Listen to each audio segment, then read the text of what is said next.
Art Kitchen. I'm Mo Golden, and this is part 2 of my interview with interdisciplinary artist Scout Tran Cafe. If you missed the first bit, be sure to watch it after this. Order doesn't really matter, it's all good. Scout is a 2-time Eisner Award nominee. Her comic Failing Sky was included in NPR's list of web comics to keep you clicking in January 2016. You can find it and fund it at failingsky.com/Patreon. Scout holds a BFA and MFA in fine art and works not only with comics but with music, puppetry, and street games. She's one of the few tenacious working artists still remaining in San Francisco. Let's talk about insecurity. Yo. Do you experience doubt or insecurity in your work? And if so, how and when does it come up in the process? Whoa. As I said before, I'm really competitive about things unrelated to art, you know, all the games and stuff. So I'm also really competitive in the art, not like viciously competitive, but the way that I approach most problems is competition like as a undercurrent. Mm-hmm. So I get really jealous of other artists. Sometimes in a bad way, you know, that it like breaks me down and I feel like I can't work anymore because, for instance, I'm making comics now. I'm making some webcomic strips, and there are other people who are working in my niche who are making comic strips, and if they hit on something that's really choice, I will feel like I'm losing, you know, because how much space is there on the internet, right? There's only space for one comic strip. I'm kidding. So like they'll get a joke or whatever, or they'll like do something with comics and present an idea with comics, and it'll be poetic and perfect. And then I'll be like, well, I guess I have to abandon all of my pursuits into trying to like distill that idea, because I won't be able to say it as well as them. It's really the wrong approach. Like I should say it also anyway, for practical reasons, because, you know, if we want to change the world, it takes more than one person saying it. Yeah. But then also the competition does influence me in really positive ways too. Like often I'll go to see a music show. Sometimes I see music or I like hear music and I'm intimidated by it. But then there's a couple of musicians that I go to see specifically because I know that something about their music is challenging to me in a inspiring way. Like as soon as I hear their music, I will go home and want to write music. I don't know why. I don't know what it is about particular people, particular musicians. But the reason that I want to write music is because I want to write music that is better than that, maybe. And it's really weird and competitive. That's so interesting. Well, I think like what's special about what you're saying is that like what you're saying is not a unique experience, but the fact that it's like conscious and that you're like relating to it with awareness, you know, and that you're like interacting with it on that plane is like pretty unique, I think. Oh yeah. Yes. You know, because a lot of people who are highly competitive like that or jealous, like I don't think that they would a lot of times like say that to themselves, let alone to another person. Yeah.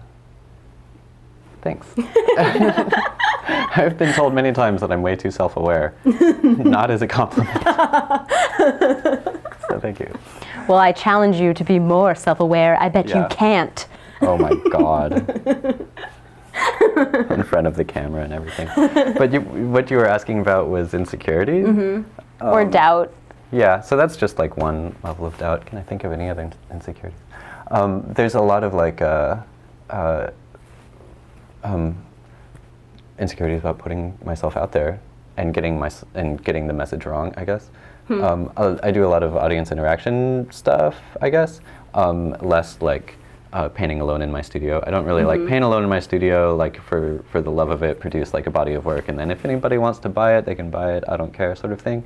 I'm all about like that's not my jam. Like I'm definitely like I'm painting this painting specifically to show to this person or to this audience, sometimes, you know, really like literally the specific person, and I want to have an effect on them and for them to respond to it and have an effect on me.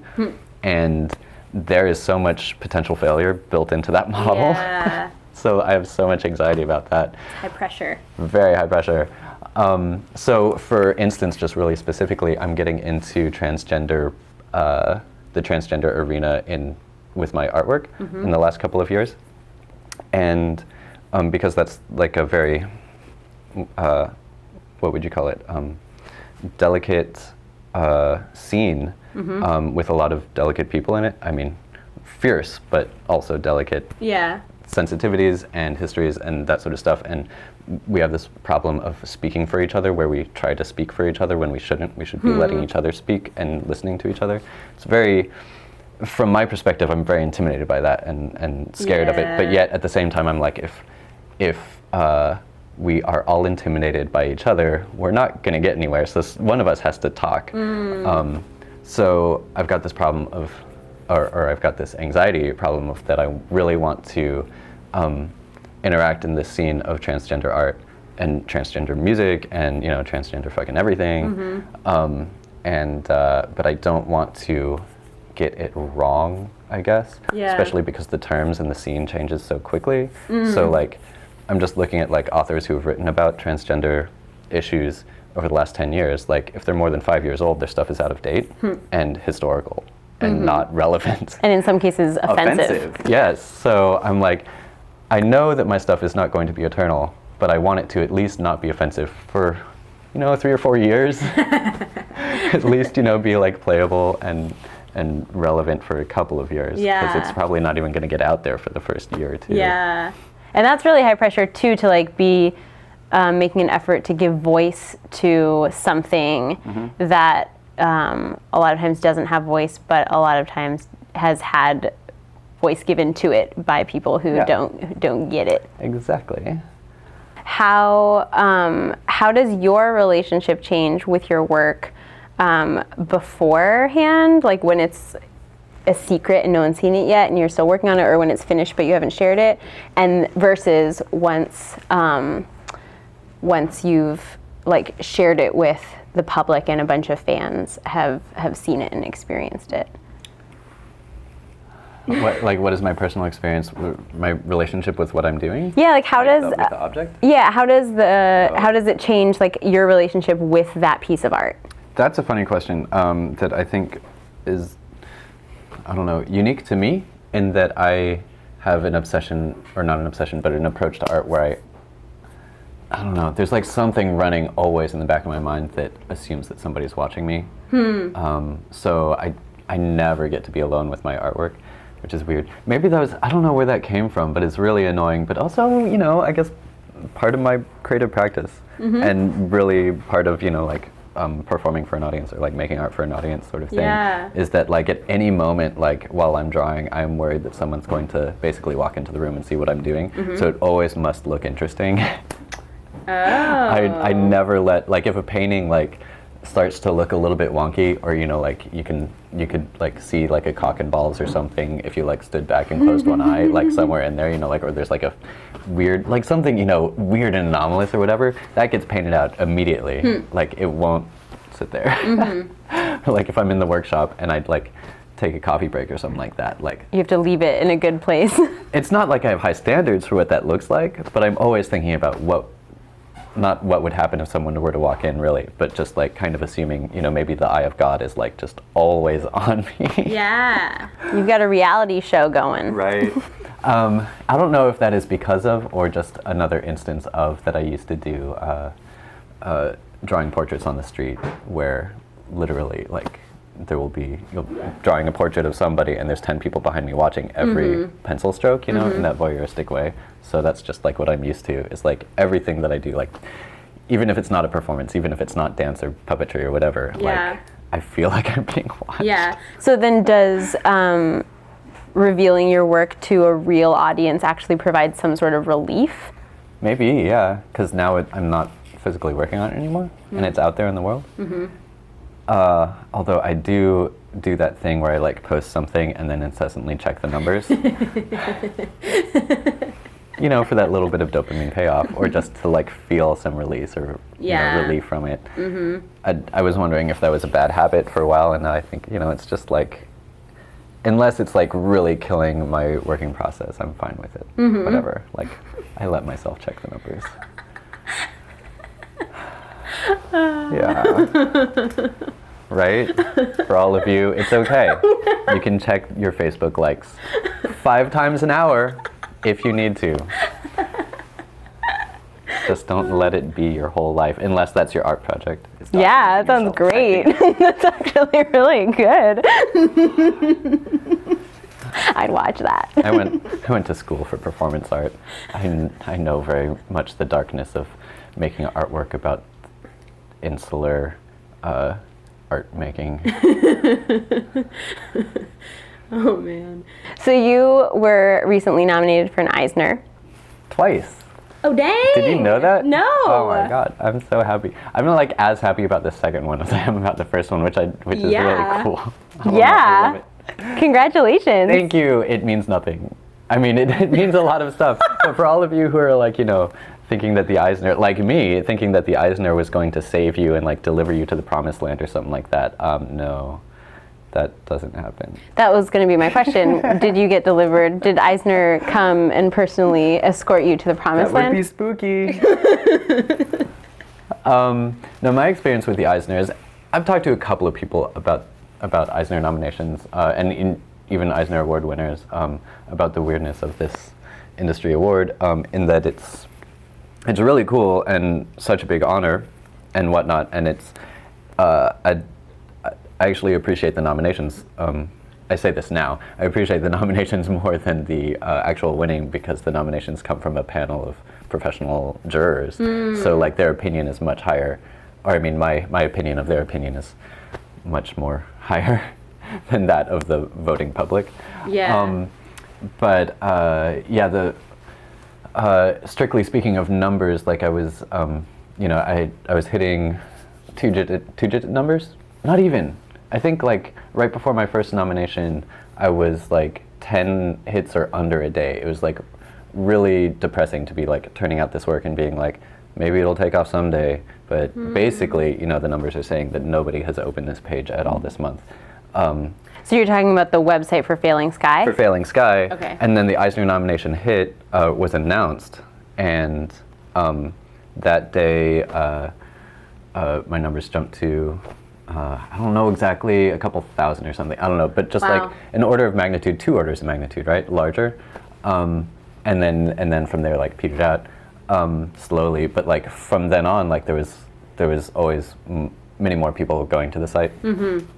Just like a I don't know, an extra 0 or something, right, to my numbers because of that first Eisner nomination. And the second one had less of an effect, I guess, diminishing returns, but the same sort of pattern, I'm having like, bad numbers this year and then have another Eisner nomination, suddenly a whole bunch of people are flooding in from those links. But looking at where people are coming from, they're literally coming from these searches or these lists of like who is nominated, and they're just like clicking on the things and then reading maybe a couple of pages or a chapter, and probably never returning.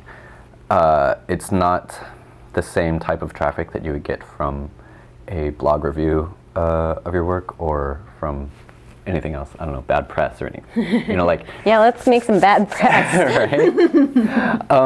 So the Eisners, the thing that happened with that is that I probably made less, or I got less subscribers out of the Eisners than I do in any other situation. So the honor is huge, but the actual like conversion off of the Eisners is not worth mentioning. So you have a Patreon page that's Yeah. attached to Failing Sky, like the comic online, and so what you're talking about conversion is like people then going and supporting you on Patreon? Or purchasing merch off of the store, or Okay. if you're like a different sort of creator with a different business model, selling t-shirts, or just having more people show up at your table at conventions and buying physical Okay. things, whatever. The type of people who are visiting the site that got to it through the Eisner announcement page and the pages associated with that, I think were not interested in reading or supporting things. I don't know who they are, but they're not like your general readership, they're not the audience that is going to like support a project the way that it needs to be supported.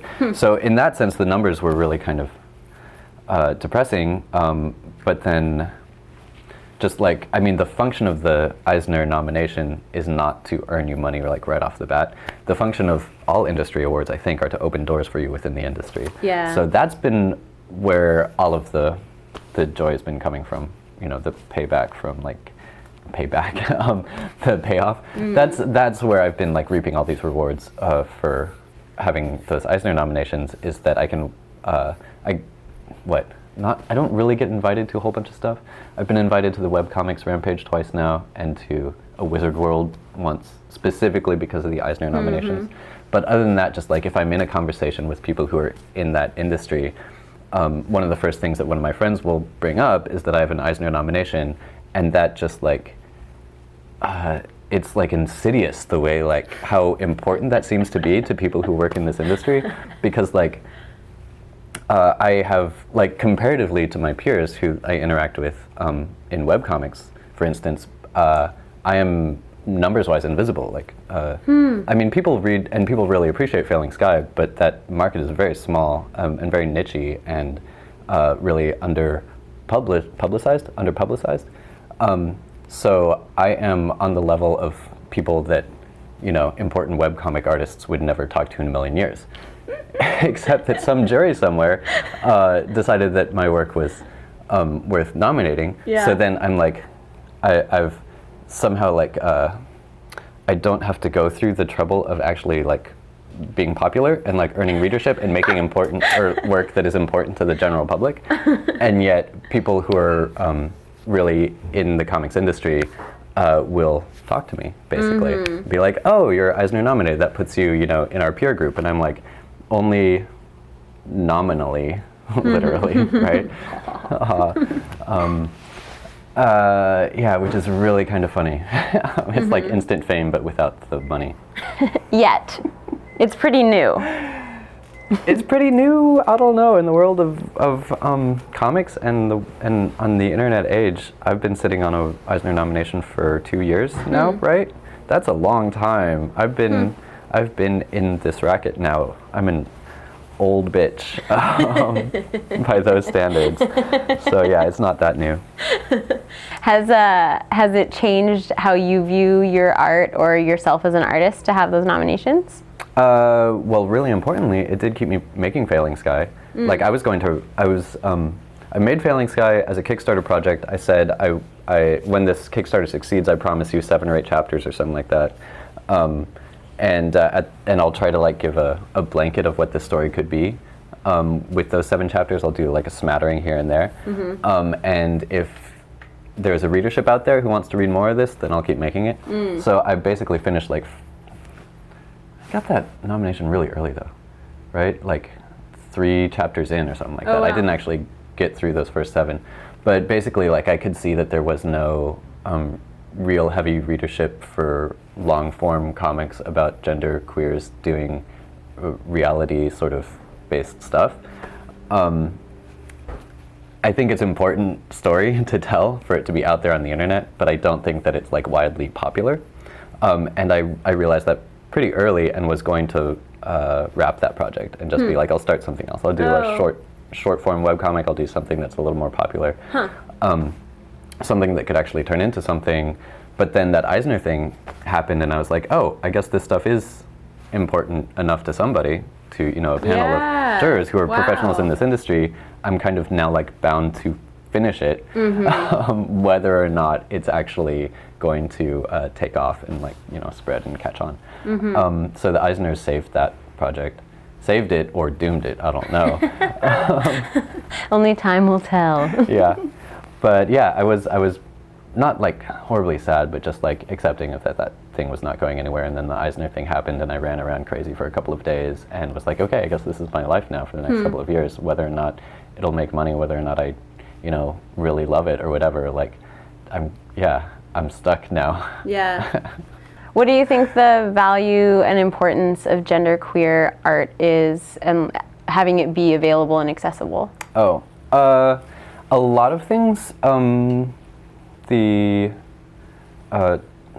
umbrella benefit is just that the more stories that we tell, the more fictions that we tell about ourselves, transgender people, the better our perception of ourselves will be. I'm trying to distill this from somebody who is like I've read this really beautiful blog post, and I forget what it was, but it was basically about a woman in the 60s who tried to go hitchhiking, and then she later, I think it was in the 60s, 70s, 80s, I don't know, whenever. She tried to go hitchhiking. She had a really weird experience about it, and eventually in like, this decade wrote about how so much of that was influenced, so much of her experience of hitchhiking as a woman was influenced by that she had no fiction, no narrative to base that on. Yeah. So she was really lost about it, and then somewhere in there realized that had she just like fabricated, or had someone else fabricated narratives around that sort of thing, she would have been able to do it much more successfully. More people would have done it, regardless of whether or not it was safe or successful or anything. Yeah. So specifically about the transgender problem and the genderqueer problem is that, and this is something that a lot of transgender people will say, so I don't think speaking too out of turn or whatever, or I think I'm fairly representing a good slice of people, is that like in the 90s, my generation of people growing up who are genderqueer and whatnot, we didn't have a broad range of fictions that subconsciously influenced us. Mm-hmm. We had Tina Brandon, or Boys Don't Cry, which we had that, and we had a whole shit ton of trans women being killed in fictions for, or just like being demonized or playing villains or whatever. So subconsciously we just internalize that as being like I can either have this life closeted underground, or I can come out, or like I can transition and die within a year, maybe, possibly, or become a villain, or everyone will assume that I'm hated or whatnot, which is maybe not necessarily the truth. Like in the 90s, I met a few transgender women who were living perfectly perfect lives, perfectly happy lives. I think, except for it's never been totally easy, but just like surviving thriving in San Jose, where I'm from, and that's like, it's kind of weird to have to like go to specific people's reality to find hope, as opposed to going to fiction to find your hope. Yeah, and just having it reflected back to you in the media and in the cultural narratives. Right.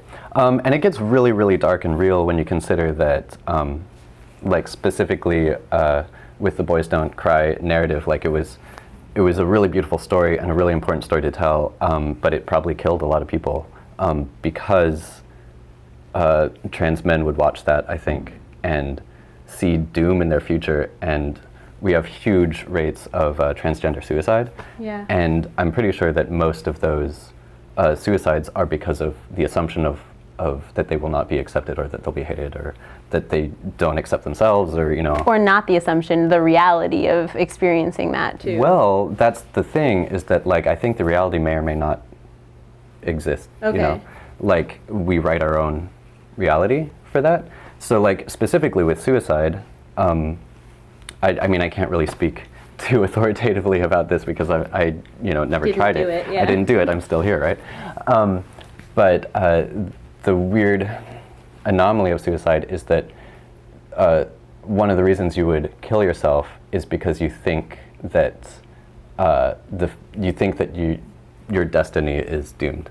Yeah. Which is a self-fulfilling prophecy. Yeah. So just the act of knowing, that it gets better, that sort of campaign is based around all this sort of thing where, like, if we can just impress upon younger people that the future is not doomed, then their future is not doomed because they won't take their own life. Mm-hmm. So we're in this situation now where a bunch of transgender and genderqueer writers are basically trying to rewrite all the stories to give ourselves a bank of fiction that we can potentially, ourselves read and the next generation read. And even though no one will know it's happening, we won't feel like we have to kill ourselves anymore. Yeah. So it's a really like big, high and mighty, lofty goal that I keep in mind when in the end I'm actually just writing these really boring stories. essentially about queers just having like regular relationships, but just Yeah. like living their lives, having problems, Right. in stories that just end in different ways besides doom, which is very boring. And So overdone. It's so overdone. It's not exciting to the general non-transgender cis public. It's not this. It's not sensational. It's not any of that. It's just like, for some reason, I think that we just need a playing field of stories to start from. These stories hopefully will not be interesting in 5 or 10 years, the ones that I'm writing. They will just be like, why did you ever feel the need to like write stupid things like that? And I'm like, because there was nothing there. So. Yeah. So what you're saying kind of speaks to something even broader than the queer movement. What I'm like hearing in what you're saying is like the power of art and the power of storytellers in changing culture. Specifically and storytellers, yeah. Sorry, I'm cutting you off. No, Keep it's going. fine. Yes, well, I'm not a theoretician in this, and I would love to hear someone who is like into the theory of narrative speak about this sort of stuff, but just like, my version of it to touch on it is that I think that narrative fiction has a lot more power than we think it does to influence our decisions, to influence how we lead our lives in a non-direct way. So very subtle, subconscious, unconscious way, like the stories that we read that actually are kind of frivolous and no one, no one takes seriously, that they create a bed of things for us to grow up with, to act on. That shit is super, because it's subconscious, it's super powerful. Yeah. Power of suggestion, Yeah. all that sort of stuff. So yeah, I think that's probably why I got into narrative stuff and it was so hard for me to get into narrative stuff because I studied really theoretical, creative painting, high art, gallery stuff, which is usually non-narrative. It's very, my instructors came from an era when we were breaking down narrative, doing modernist things. Yeah. And now I guess it's the postmodern era. Like we're breaking down that stuff and being like, no, narrative is real and important and whatever, and we can just accept things like that. It doesn't have to be super ethereal and weird and abstract. Yeah. Well, so talking about the narrative and talking about the need for a new queer narrative and just a new like gender narrative in general, I'm also kind of hearing, I guess I'm like drawing parallels between what you were saying about the narratives you were internalizing about artists. Oh yeah. And what narrative would you like to plant about the role of the artist and the life of the artist? Wow. That's so funny. I mean, I don't know if you knew that Failing Sky is supposed to be a dual dual narrative between being queer and being an artist.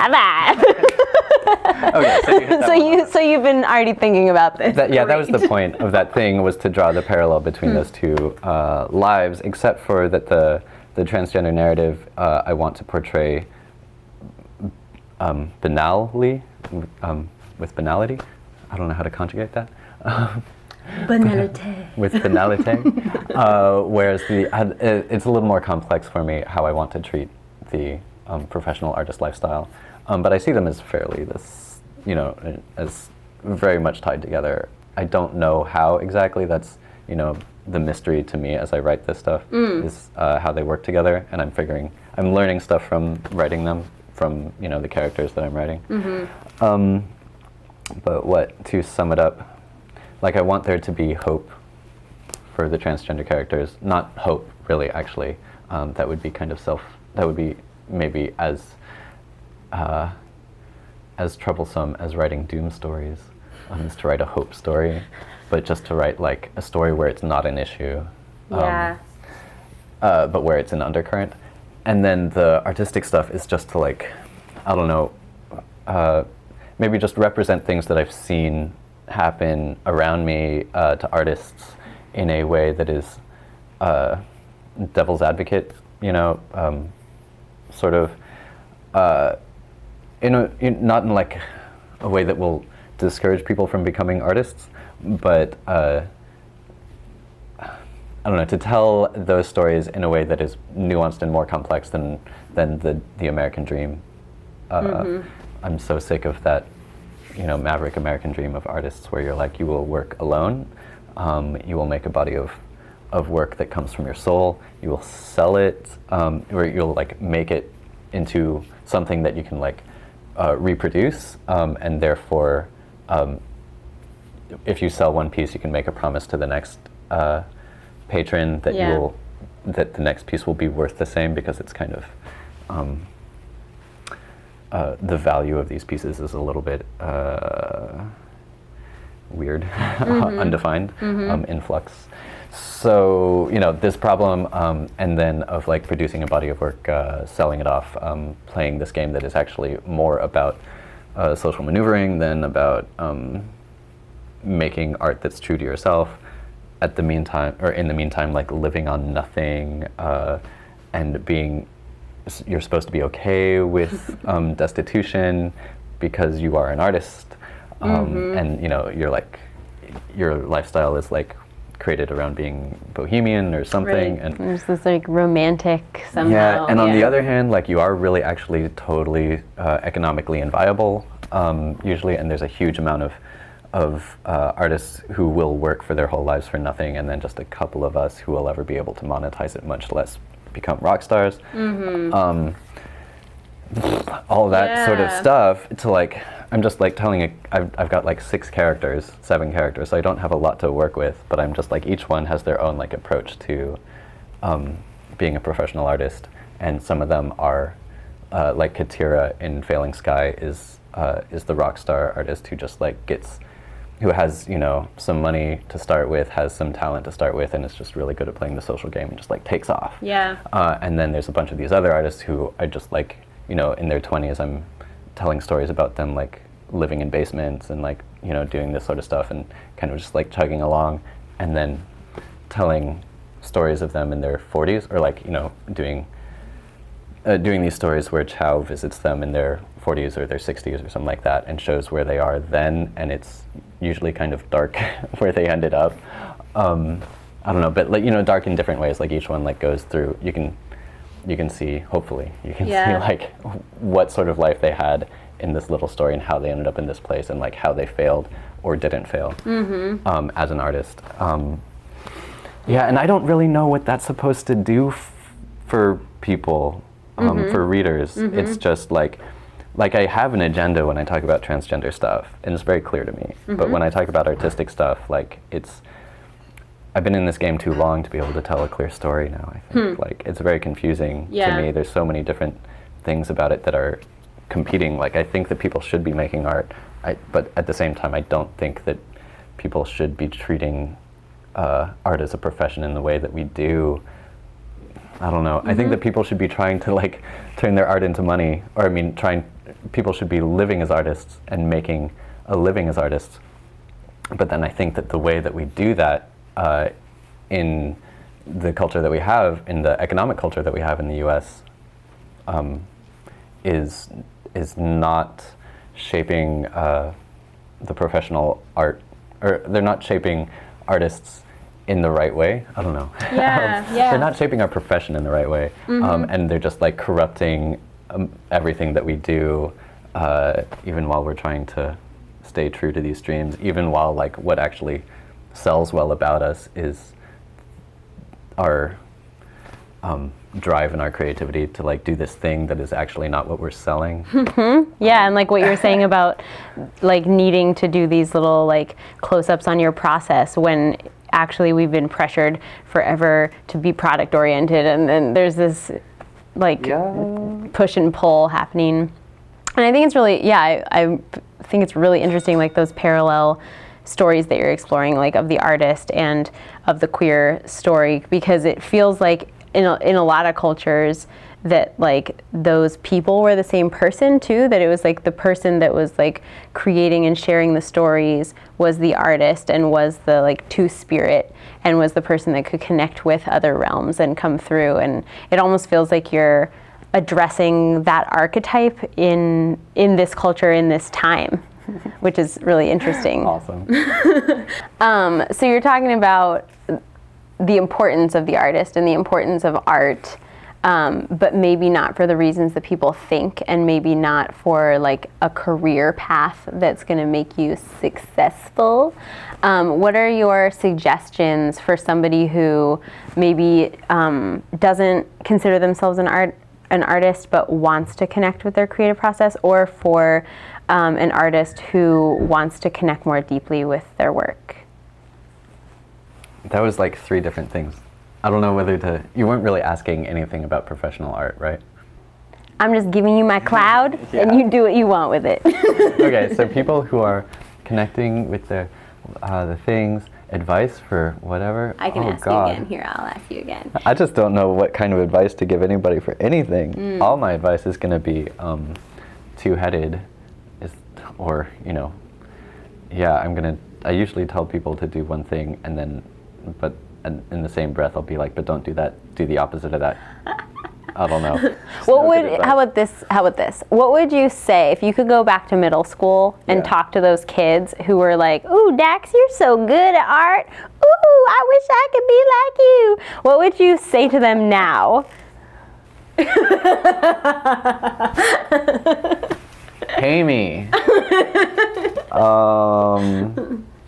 What? I don't know. Like the problem is that I, from my position as having gone through art school and you know, trying to make a career and a profession making art, I get really bitter about this whole process. But then I also see other people who didn't, who had talent at an early age or something and didn't foster it, and are now working in non-creative fields. Yeah. And that's, looking at their life depresses me more than looking at, you know, me living in a warehouse, you know, and eating gruel, right? Like, so, you know, I may be like, you know, curmudgeonly, but definitely I don't think I made any mistakes in that, you know, this was the best outcome. And would you say to tiny Dax, like, yeah, do it, work it, be an artist? I mean, yes, but like, you know, there's that question of like, if you're going to tell yourself, if you're going to visit yourself from the future, like, would you give yourself the spoilers? Right. And obviously, if I had given myself the spoilers, my decisions would have been so much different, and that's scary. Like, had I known, you know, like as a kid, I had like an idea of like what I wanted to do. I wanted to like grow up to be a gallery artist, make paintings, do that sort of thing, possibly also like do music, make like rock music, with keyboards, and like, you know, do it like big arena shows or something like that. And if in middle school I knew that when I hit my, and you know, I had like a timeline. I was like, I want to do this by the time I'm this age. I want to apply to college and be in college from 17 until 22, do a master's in the arts without taking a break. You know, I had like all this planned out, and be like, and then I want to hit the gallery scene at this age because that's a really good time for you to capitalize upon your youth in the eyes of, I was a fucking messed up youth. But basically, like, I was like, okay, like there is like a real practical game to this. Right. And I was like, if I wait too long, like I watched Basquiat or whatever, right? Like I was like, oh, you know, like if I wait too long, this will happen. If I like, if I start to pursue, if I like sit on paintings for too long, and then I really start working on my art career, like in my 40s, this will happen. And I was like, okay, so my game plan is to do this, and I'm going to like hit these stages at these points. And if I knew like how my life would actually plan out, that would have been very depressing, because everything was just like, it took much longer to do than I had given myself room for. And you know, like as all of us, you know, have, like when I turned 30, I had like a pre-midlife crisis, being like, okay, well, like, you know, my plans that I've been working on for 20 years now, I've gone like halfway through them, and now I'm like 30, and I was supposed to be in this stage of my life by now, and now a lot of these things that rely on the fetishization of youth are now gone to me, and I don't get to like play those cards anymore, and I have to like skip ahead to the next phase where I'm like trying to sell mature art to mature audiences or something, you know, like, Did I just fuck that up? No, I think you're okay. So yeah, that was I don't know if I would have jumped in had I known that it would be this hard. That's so funny to hear me say though, because like I also purposefully set myself up to do the hardest thing possible. Knowingly, because I think that the payoff, like practically, I think the payoff is better. My chances of survival are better if I like go for the bigger prize than to try and like it's better if I go for the bigger prize and take a long time trying to get it to happen and then it pays off, rather than like cashing out early and becoming like I had a chance to become a college instructor and just teach drawing and develop that as a career, and that was when I was 25, before Eisner nominations, before I'd really done anything with puppetry or street games, before all that sort of stuff. That was just like an accident, and I was like, am I ready for this? Can I actually pull this off? And I was like, no, actually, like if I stopped now and just like started working full time to get tenure and to get whatever, I don't get to get I will never become a professor at a private art school, because you need to run a career in the galleries for 10 years before they'll even consider hiring you for adjunct. So I was like, well, I'm stuck in technical school there. I'll never get out of that. I'm, and it just doesn't pay enough. So I was like, okay, not a big enough pot there. Yeah. I've got to like keep going. Yeah. So yeah, interesting. There was a practical thing to like shooting the moon. But it hasn't paid off yet. I'm still trying. You're still young. That's what I'm hoping for. I'm like, I was like thinking like 30. Okay, I'm like into my 30s now, and I'm like, people will make assumptions about me, and assume my work is worth a certain amount less or more, based on those assumptions. And then yesterday we were hanging out with some people, and like earlier this week, hanging out with other people who thought that I was like, I don't know, 10 years younger than I actually am. And I was like, score. Yeah, like fetishize you. Right? I was like, if this is true, then Wow, 2 Eisners before you're even 22? Right? Well, you laugh, but fucking Noelle Stevenson, Jesus Christ. I don't know how old she is, but yeah, her, and there's a bunch of young people winning Eisners, which is great for them, but also like, damn, that's a lot that's a big mantle to put on in your 20s. Yeah. Yeah. Well, we're coming to the end. Yes. Dun, dun. Dun, dun. I think you're awesome.